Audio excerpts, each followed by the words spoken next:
Good afternoon mga ka-breeder. Mapagpalang Sabado po ng tanghali sa inyong lahat. So, sagutin ko lang po yung tanong ng ating isang ka-breeder tungkol po sa pagpapakain. Ang ginagawa ko po kasi ay wet feeding po.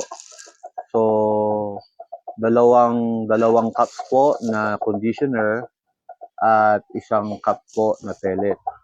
So, pinatakain ko po siya sa lahat. So, kasama po yung stag kung may stag po ako. So, nilalagyan ko rin po siya ng powdered vitamins. At kung tatanungin po ninyo kung ano pong powdered vitamins, yan po ay B22, saka Sesical, at hinaharuin ko rin po ng Axel. So, pagkahugas po, so bago ko lagyan ng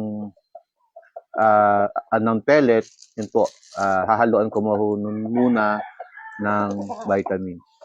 So once every feeding ko po siya ginagawa, pwedeng sa umaga at pwede rin po sa gabi. Tapos po, after po nun, tubig. So ang tubig ko po minsan may halo po na powdered na dextrose at minsan po ay betracin. So, for prevention lang po ng sakit. So, yun po. Ngayon po, may nakausap po ako ng isang magaling, magaling na breeder. Kasi, minsan po kasi, hindi natin may iwasan na magkaroon po ng sipon ang mga manok. Kahit po anong linis, kahit po anong gamot, ang ginagawa po natin, talagang hindi po talaga may iwasan. So ang sabi po niya, sir, baka pwede mong sundin yung ginagawa ko, sabi niya.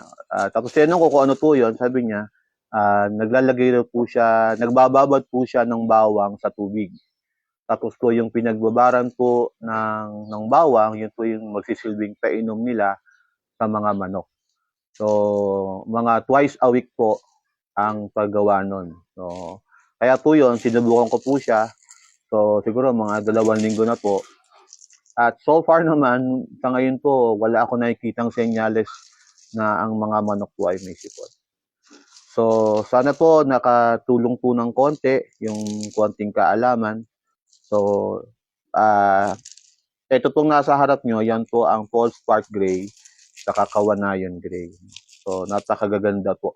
Isa po ito sa mga linya na favorito ng tatay ko, ang mga tadisay. So, yun lamang po mga ka-breeder. Lagi po nating tandaan, mas piliin po nating maging mabuti araw-araw. God bless po at happy weekend.